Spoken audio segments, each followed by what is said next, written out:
આગામી 10 ફેબ્રુઆરીએ જરૂરિયાતમંદ લાભાર્થીઓ માટે પીએમ મોદી કરશે આવાસોનું લોકાર્પણ।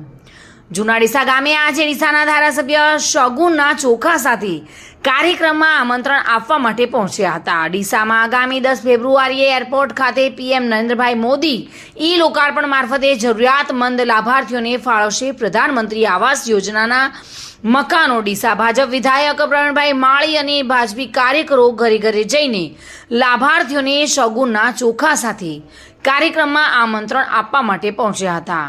દેશના યશસ્વી વડાપ્રધાન શ્રી 10/2/2024ના રોજ ડીસા એરપોર્ટ ખાતે લોકાર્પણ દ્વારા પ્રધાનમંત્રી આવાસ યોજનાનું લોકાર્પણ કરવાના છે। લાભાર્થીઓ સાથે સંવાદ કરવાના છે। માન્ય રાજ્યના મુખ્યમંત્રી શ્રી ભૂપેન્દ્રભાઈ પધારવાના છે। દેશના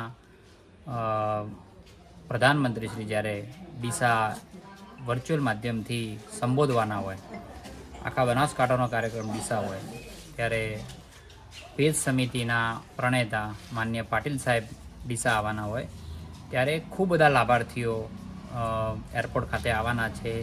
એ નિમિત્તે ભારતીય જનતા પાર્ટી દ્વારા અમે ડીસાના લાભાર્થીઓને પીળા ચાવળ આપીને એને આમંત્રણ આપવા આવ્યા છીએ।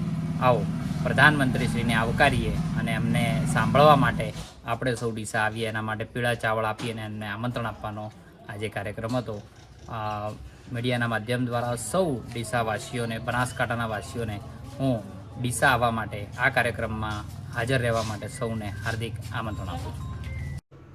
પ્રધાનમંત્રી આવાસ યોજના અંતર્ગત દેશમાં વસતા ગરીબ વયના લોકોને મકાન બનાવી આપવામાં આવી રહ્યા છે, ત્યારે આ યોજનાનો લાભ અત્યાર સુધી ઘણા લોકોને મળ્યો છે। ત્યારે આગામી 10 ફેબ્રુઆરીના રોજ જરૂરિયાતમંદ લાભાર્થીઓ માટે પીએમ મોદી આવાસોનું લોકાર્પણ કરવાના છે, જેમાં જિલ્લાનો કાર્યક્રમ ડીસાના એરપોર્ટ ખાતે થવા જઈ રહ્યો છે। જેમાં કાર્યક્રમમાં ખાસ ગુજરાત સીએમ ભૂપેન્દ્રભાઈ પટેલ અને ભાજપ અધ્યક્ષ CR પાટીલ હાજર રહેવાના છે। જેમાં ડીસામાં આગામી 10 ફેબ્રુઆરીએ એરપોર્ટ ખાતે પીએમ નરેન્દ્રભાઈ મોદી લોકાર્પણ મારફતે જરૂરિયાતમંદ લાભાર્થીઓને પ્રધાનમંત્રી આવાસ મકાનો ફાળવશે।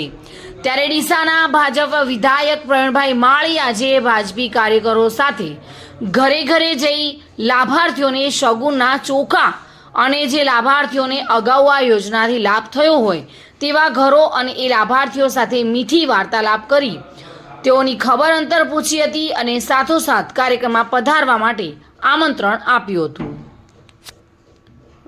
Reena Parmar, today news, Gujarati.